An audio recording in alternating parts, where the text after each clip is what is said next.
चलिए अपने आत्मा के ज्ञान और ध्यान की ओर।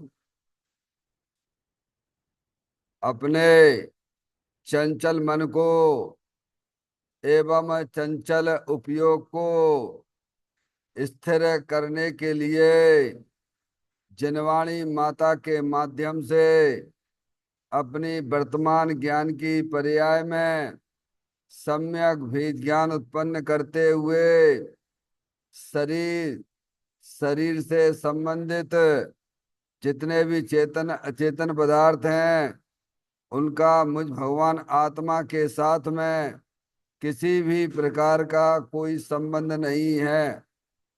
इस प्रकार समस्त पर पदार्थों में अपने संबंध की वृत्ति को छोड़ते हुए अंदर में जो अखंड ज्ञान ज्योति स्वरूप भगवान आत्मा है उसमें ही वर्तमान पर्याय का संबंध जोड़ते हुए कि मेरा यह भगवान आत्मा सदा काल शरीर आदि पर पदार्थों से भिन्न एकमात्र अखंड ज्ञान ज्योति स्वरूप है। ऐसा अपने आप को जानो और ऐसा ही अनुभव करो कि वर्तमान में ही मेरा यह भगवान आत्मा शरीर आदि पर पदार्थों से भिन्न एकमात्र अखंड ज्ञान ज्योति स्वरूप ही है।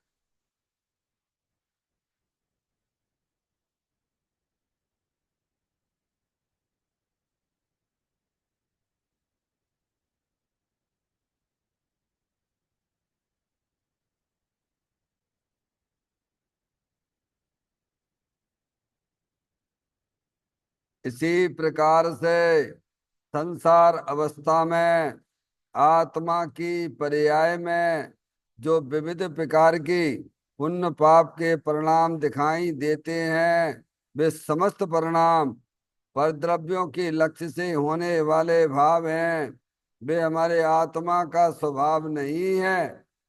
ऐसे समस्त रागादिक परिणामों में एकत्व बुद्धि, ममत्व बुद्धि, कर्तृत्व बुद्धि, भोक्तृत्व बुद्धि तथा उन रागादिक परिणामों की ज्ञाता बुद्धि को भी छोड़ते हुए अंदर में जो अखंड ज्ञान ज्योति स्वरूप भगवान आत्मा है जो कि सदा काल शरीर रागादिक से भिन्न एकमात्र पूर्ण निराकुलता स्वरूप वाला है।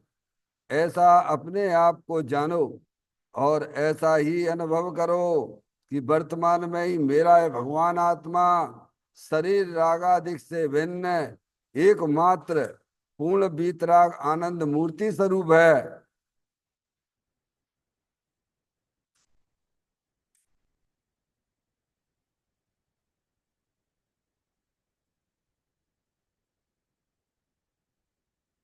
इसी प्रकार से संसार अवस्था में आत्मा की पर्याय में जो विविध प्रकार की पुण्य पाप के परिणाम परलक्षी भाव से भी मेरा भगवान आत्मा सदा काल भिन्न है। ऐसा अपने आप को जानो।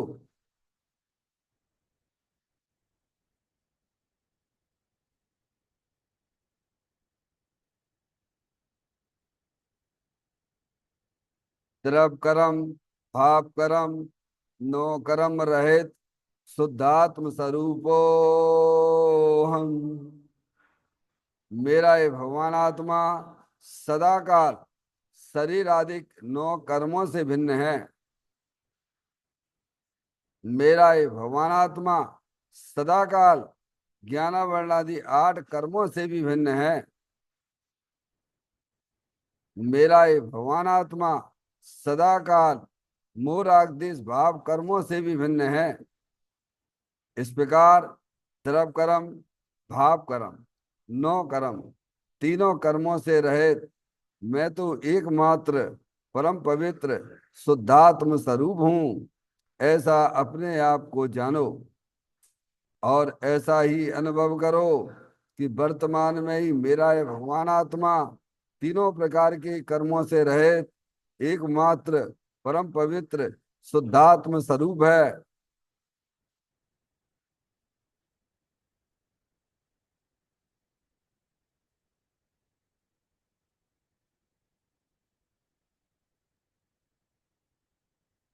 ओम नमः सिद्धेभ्य।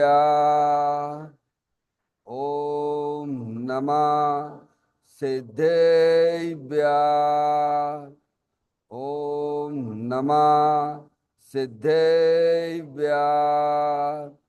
चिंतामणि सम स्वयं का चैतन्य तत्व महान है। निज का करूं मैं चिंतवन, निज का करूं श्रद्धान में। शुद्धा तुम्हारी देव है जो गुण अनंत निधान है। मैं स्वानुभव में देख लूं आत्मा स्वयं भगवान है। मैं स्वानुभव में देख लूं आत्मा स्वयं भगवान है। लिम्मण जान परिठिया कम कलंकिड़वी, अप्पा लद्दऊ जैन परूं ते परमपड़ बेबी। सब करम मल्लिका नाश करो अरु, प्राप्त कर निज आत्मा। जो लीन निर्मल ध्यान में नम कर निकल परमात्मा।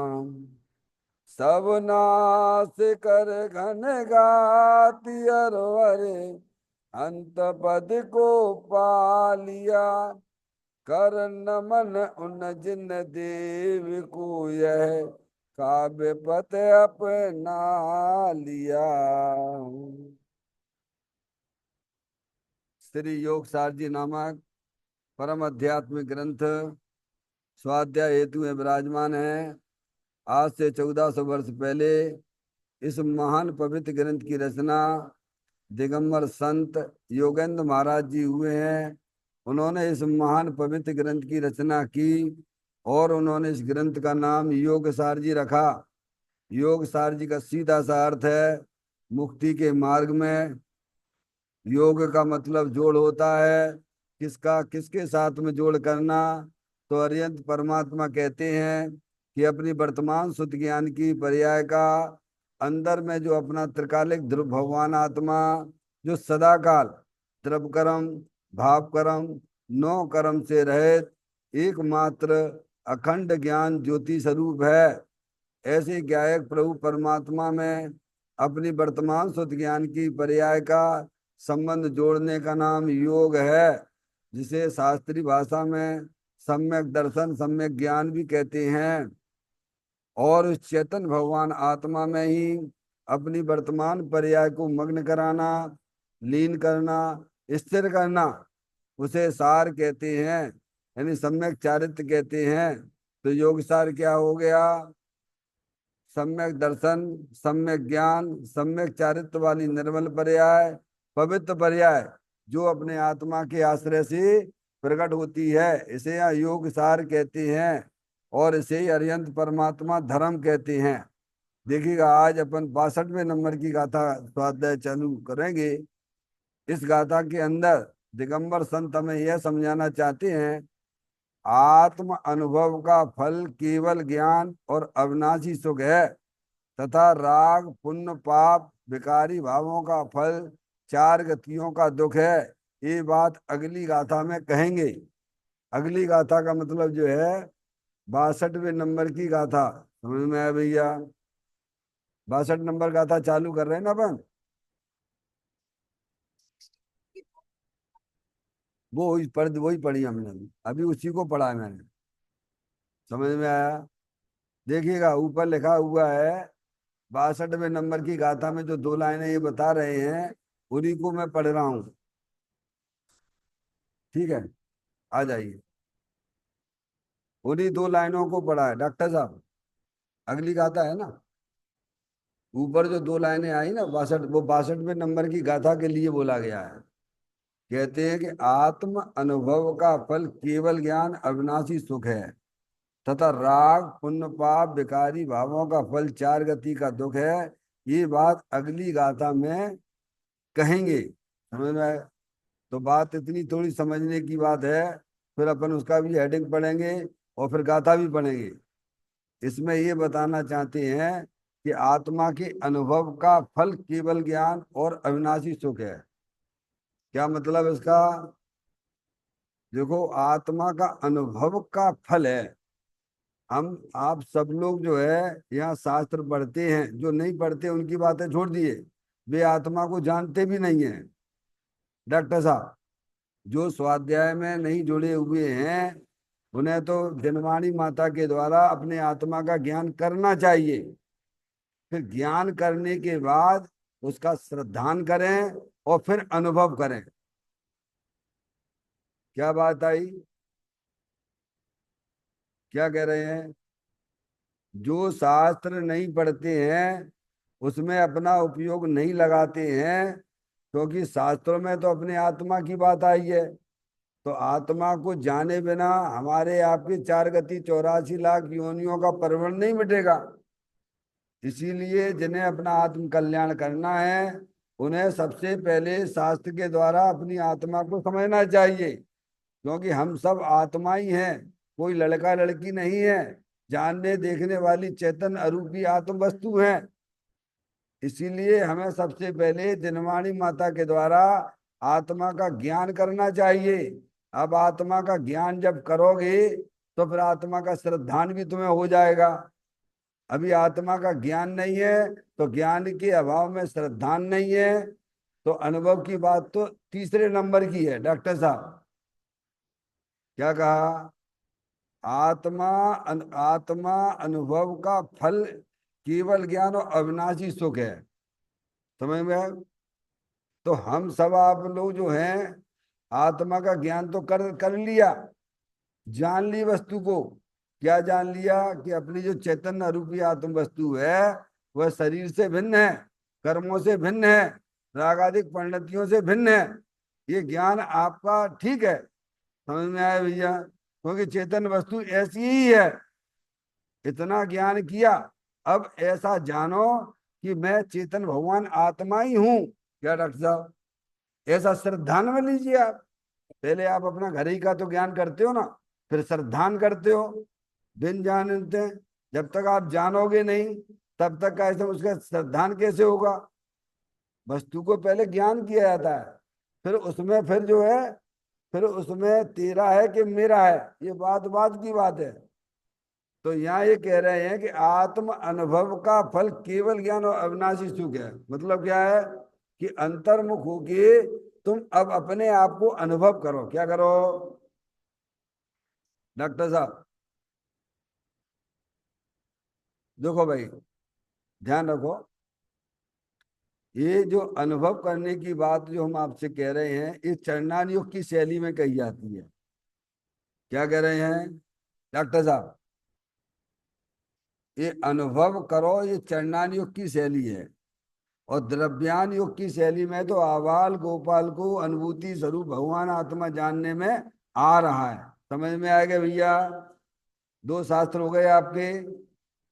डॉक्टर साहब, अनुभव करो। करो यानी, क्योंकि तुमने अपने आप को कैसा अनुभव कर रहे हो कि मैं लड़का हूं, मैं लड़की हूं, ऐसा जान भी रहे हो, ऐसा श्रद्धान भी है कि मैं लड़का हूं, मैं लड़की हूं, मैं शरीर वाला हूं। तो पहले ज्ञान करो, और ज्ञान करके फिर जो है आपका जब ज्ञान क्लियर हो जाता है कि हाँ मैं तो चेतनेश्वर भगवान आत्मा हूं, ये विकल्प में आया। अब ऐसा तुम अनुभव करो। क्या डॉक्टर साहब? जैसे कैसे अनुभव कर रहे हैं हम कि मैं लड़का हूं, मैं लड़की हूं। आपसे कोई कहे कि भाई साहब आप सांप हो, हैं गधा हो, तो आप क्या करते हो? फिर लड़ाई झगड़ा करते हो? नहीं, मैं तो मनुष्य हूं। ऐसी प्रतीति का ऐसा में आपको विकल्प में जमना चाहिए। सबसे पहले क्या है? पहले विकल्प में तो ठहराव करो कि नहीं, मैं तो लड़का लड़की नहीं हूं, मैं शरीर वाला नहीं हूं, मैं तो जानने देखने वाली चेतन आत्म वस्तु हूं। क्या?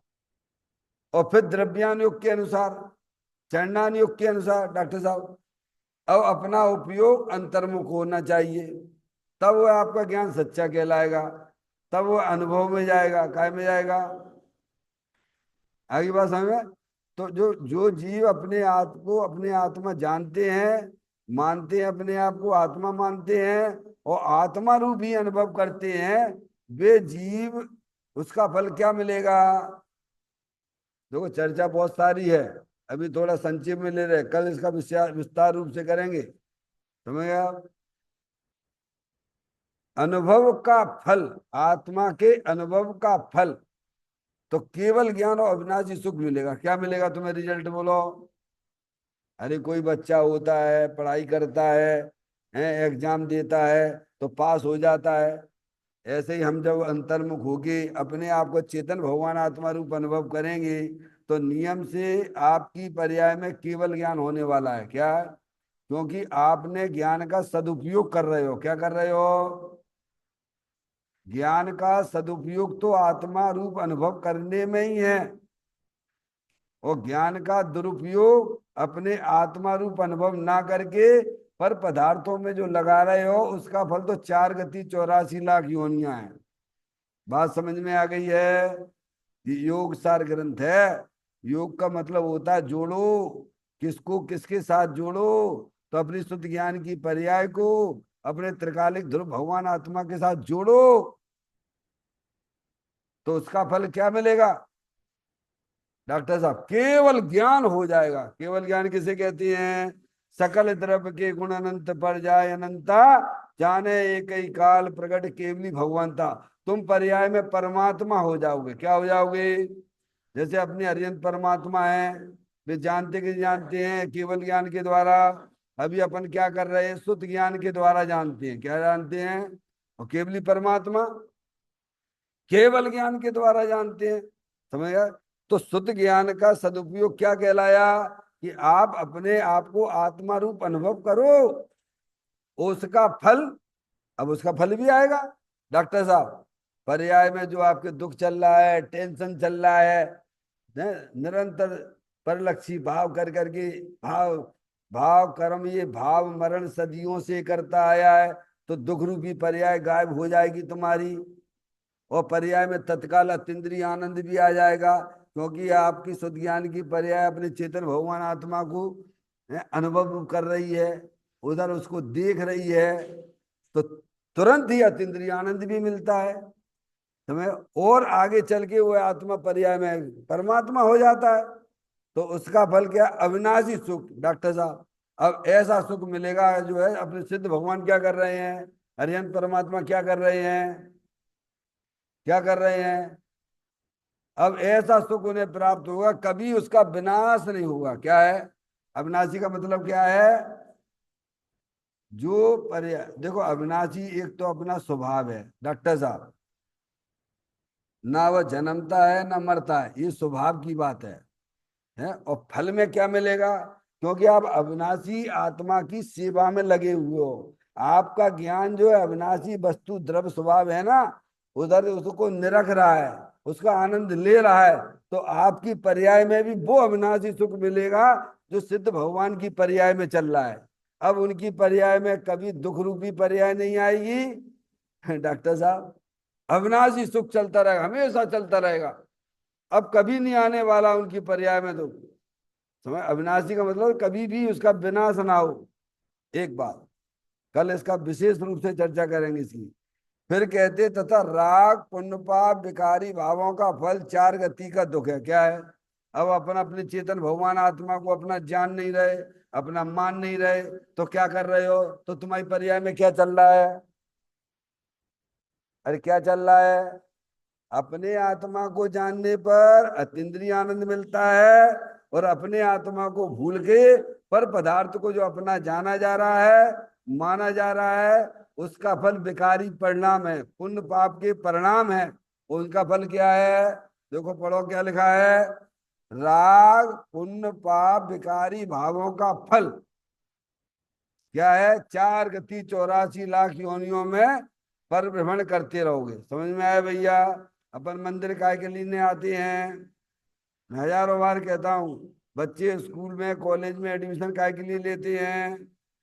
इंजीनियरिंग के कॉलेज में क्यों एडमिशन लेता है, डॉक्टर के वहां जाके क्या एडमिशन लेता है, नहीं लेता। डॉक्टरी पढ़ने के लिए एमबीबीएस बन जाते हैं, तो उसको अंदर में लगता है कि हमें तो डॉक्टर बनूंगा, मैं इंजीनियर बनूंगा। ऐसे ही अपन भगवान के यहाँ आते हैं, मंदिर में आते हैं, तो काय के लिए आते हो? कुछ सोचा है, समझा है कि नहीं, कि हम भी भगवान जो बने हुए हैं पर्याय में, हम भी पर्याय में भगवान बनेंगे, अविनाशी सुख को प्राप्त करेंगे। तुम्हें में आया भैया? तो आत्मा को जानने पर आपको वो चीजें मिलने वाली हैं, और आत्मा को भूलने पर 4 गति 84 लाख योनियां मिलेंगी। समझ में आए? इसीलिए यह बात अगली गाथा में कहेंगे, उसकी चर्चा अपन जो है कल कर लेंगे। अब इस गाथा का पाठ कर लेते हैं। अपनत्वात्म में रहे तो कौन सा फल ना मिले, बस होय केवल ज्ञान एवं अख्य आनंद परिणमे। आत्मा को आत्मा के द्वारा अनुभव करते हुए कौन सा फल है जो नहीं मिलता है, और तो क्या केवल ज्ञान का प्रकाश हो जाता है और अविनाशी सुख को पा लेता है। इन लाइनों के ऊपर कल अपन विचार करेंगे, चिंतन करेंगे। चैतन्य काय सुमरण प्रति क्षण करो रे, भवि के अनंत दुख को पल में हरो रे। अक्षय अनंत निज शोक निदान पाओ, गाओ अरे नित इसी के गीत गाओ, गाओ अरे नित इसी के गीत गाओ। 9 बार नमोकार मंत्र का स्मरण।